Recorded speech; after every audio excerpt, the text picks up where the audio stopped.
Hi, everybody. I'm excited to be here today. It's going to be a really short check in. Every last Saturday of the month, we have Zoom conversations connected to the project that I'm proud to be associated with, A King in Paradise, which looks at MLK's little known trip to Hawaii, but not just to explore and to share this thing that most people don't know about, but to actually highlight the lessons that it had for the current generation that we're a part of, right?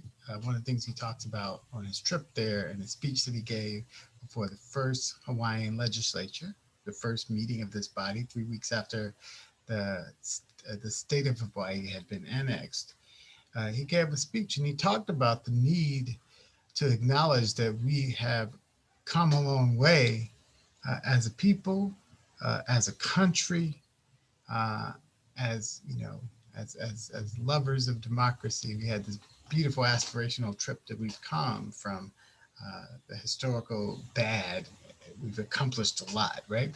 But he also points out that we have a long way to go. And so I'm super excited to share with you this trailer that really illustrates that by using the voice of youth to articulate this message that he presented in his film. And so the purpose of today is just to share with you all, to premiere for you all this beautiful trailer that we did, which gives folks insight to what we're doing. And it's it's going to be an opportunity for you to sort of help us take the next step with this. So, uh, first, let me share my gift. I think the biggest added value for the day, hopefully, will be uplifting you and inspiring you with A King in Paradise, the teaser for A King in Paradise. So take a look, and I look forward to chatting with you about it on the other side.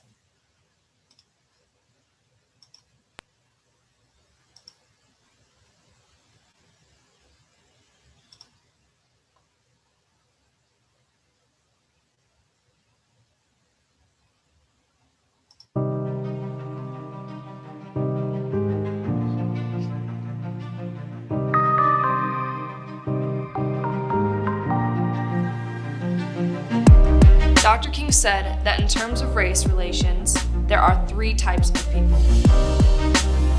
The extreme optimists would contend that we have come a long, long way in the area of race relations. And he would point proudly to the strides that have been made in the last few decades. On the other end, Dr. King said that the extreme pessimists would contend that we have only made minor strides in the area of human relations. He would contend that we have created many more problems than we have solved. The similarities of these two extremes lies in their willingness to sit by and watch as no progress can be made. However, neither of these two extremes were how Dr. King approached race relations. There is a third position, the realistic position. So the realist would agree with the optimist in saying that we have come a long, long way. But he would balance that by agreeing with the pessimist and saying that we have a long, long way to go. We must accept finite disappointment, but never lose infinite hope. I have a dream that one day this nation will rise up and live out the true meaning of its creed. We hold these truths to be self-evident. We hold these truths to be self-evident That all men and all women That all men and all women are created equal. My generation demands the promise of a future shaped by us. We are searching for truth. We are searching for real change. We don't want unachievable dreams. We need realistic hope.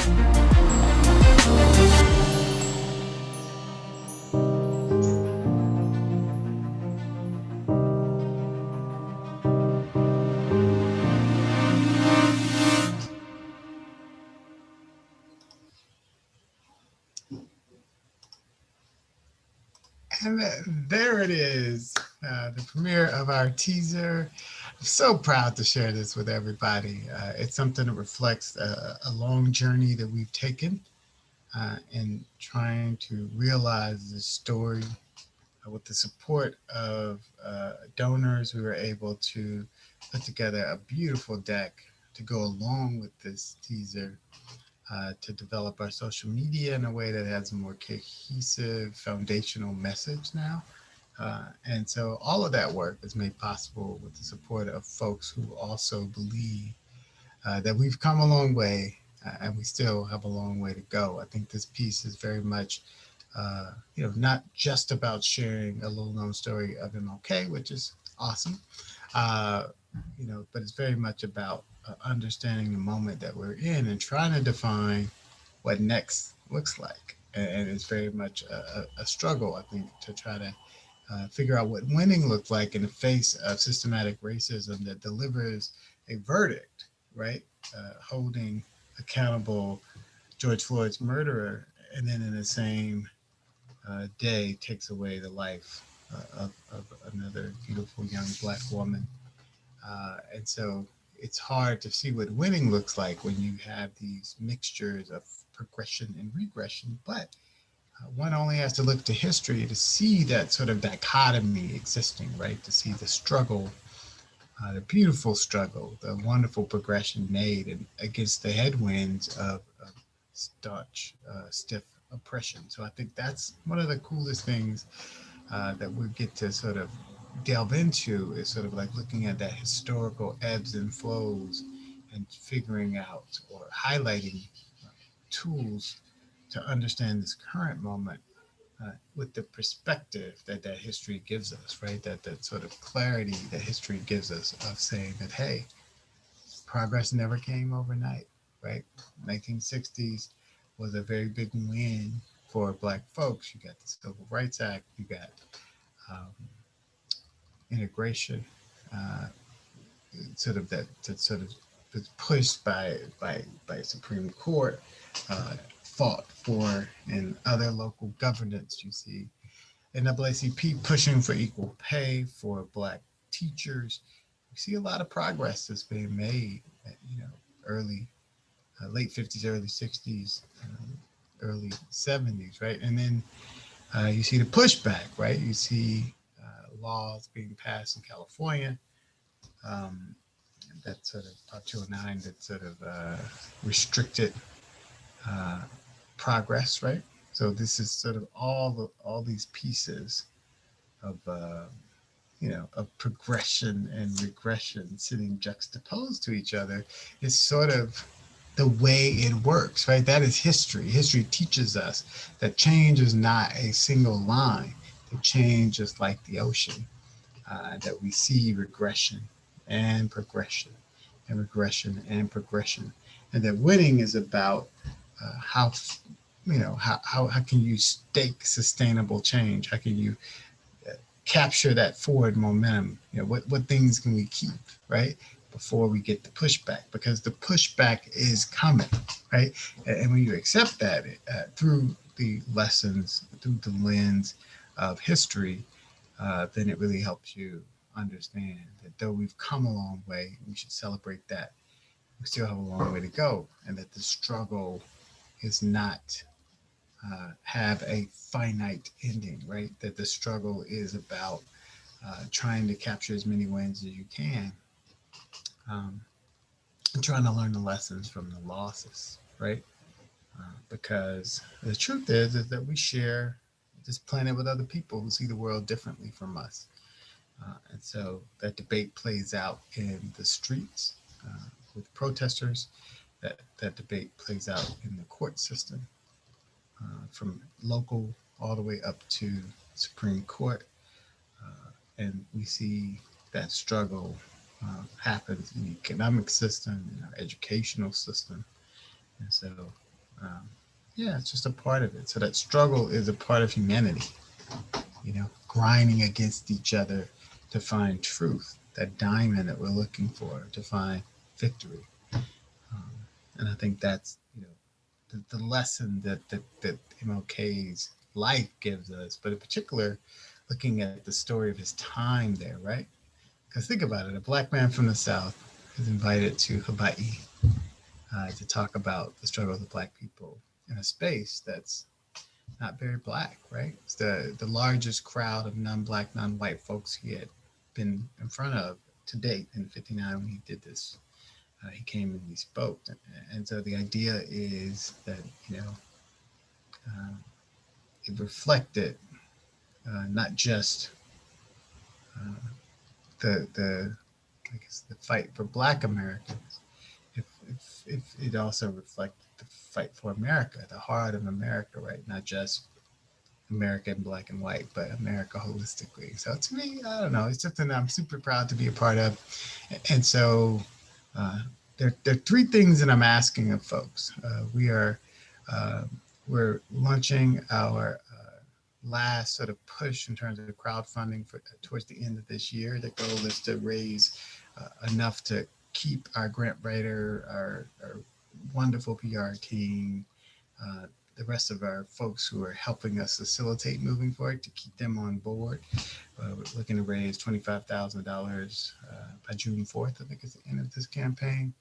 And so love to those who are able to give. And now, when I say those who are able to, I'm not just talking about people who can cut a check for $1,000, $10,000. I'm saying for people who can put $10 in. Why? Because the number of folks that are involved with this movement, right, is important. So if you feel and believe in this and they don't have much money in the account, you can drop $10 and still, add value in our second way. So the number two thing that we're doing is we are asking people to sign up for a mailing list so that we can have targeted use of digital capital. So for instance, we may have something that we're trying to promote, like our YouTube channel. And so we would send out a message to you if you enrolled in that, saying, hey, please help us get to this goal in terms of subscriptions, or this goal in terms of,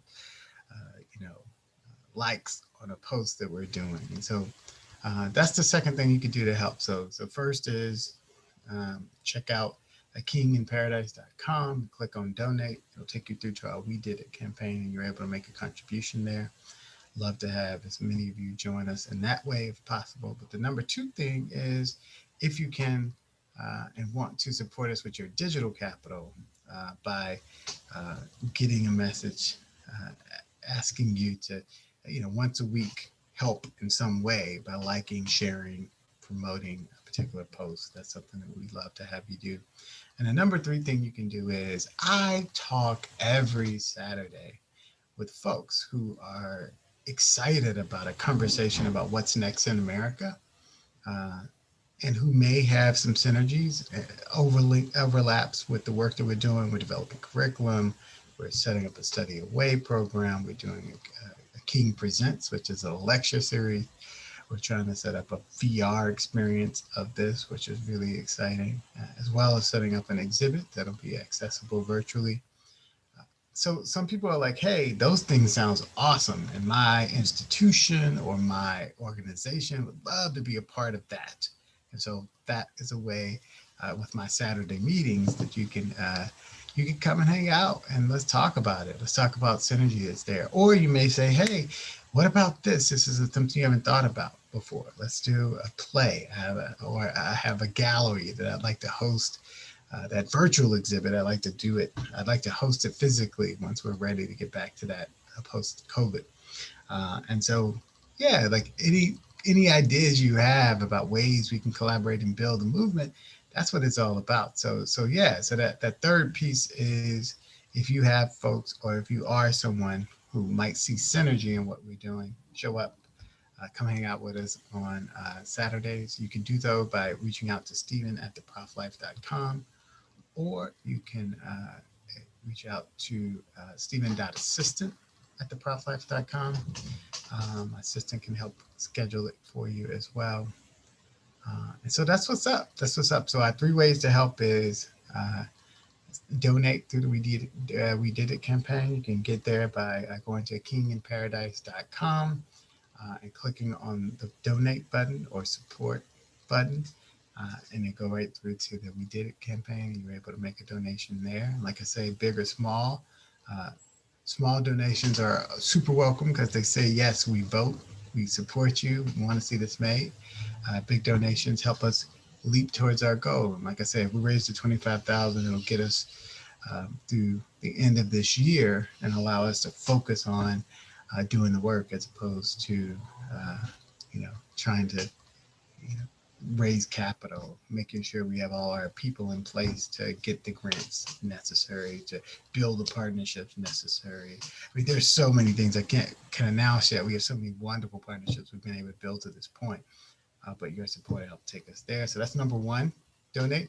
Number two, give your digital currency, and you can do so by signing up for a mailing list.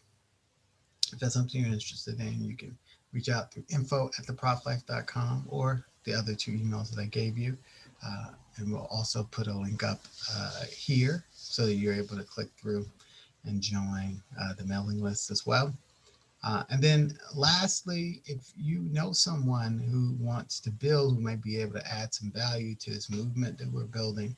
And the movement is what? The movement is saying, hey, we've come a long way, but we have a long way to go. So it's like, how do we honor the past? How do we look to the past? How do we get inspiration for the past as we look to move forward in our fight to liberate Black folks from systematic racism, right?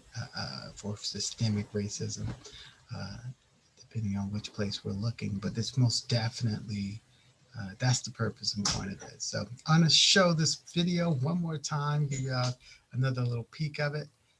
Then if you have any questions, you can post them on Facebook. And if not live, if you post them later, I'll make every effort to come back and try to answer them. All right. Thank you for hanging out. And let's take a look at this wonderful teaser made possible by donors who really allowed us to be able to tell this story and present it in a way to help people understand the vision that we have.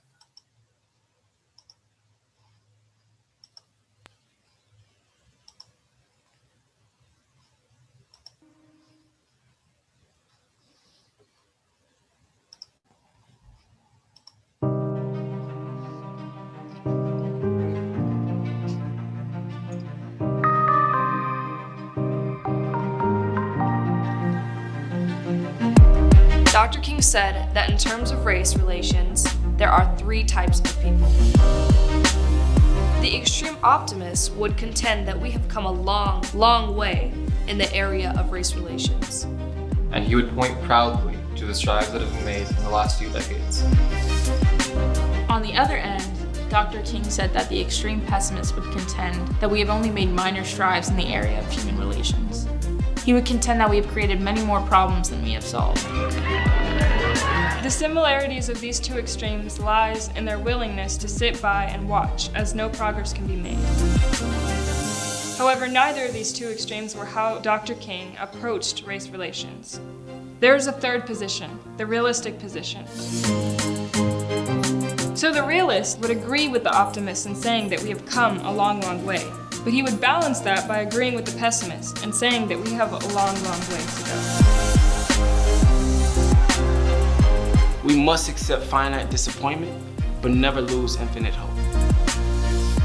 I have a dream that one day this nation will rise up and live out the true meaning of its creed. We hold these truths to be self-evident. We hold these truths to be self-evident That all men and all women That all men and all women are created equal. My generation demands the promise of a future shaped by us. We are searching for truth. We are searching for real change. We don't want unachievable dreams. We need realistic hope.